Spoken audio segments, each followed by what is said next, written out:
Hey guys, welcome back to the channel. In today's short tutorial, I'll be explaining how to use the cloth simulation in Blender.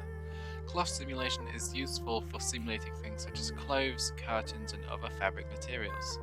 First of all, you want to select the object that you want the cloth to collide and interact with. Go to the modifiers and add the collision modifier. Next, press Shift A and go to Mesh and then spawn in a plane. You can scale it and move it to where you want it to go. With the plane selected, go to the modifiers and select the cloth modifier. Lastly, go to the surface subdivision modifier, press simple and change the values.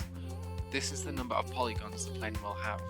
More means it'll fold more realistically, but will take much longer to process. I'm just going to go with 5. When you're done, just press the drop down arrow and apply. Press space and the physics will run.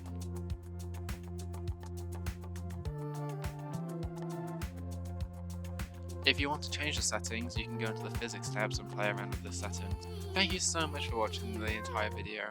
If you enjoyed, please subscribe or just like the video.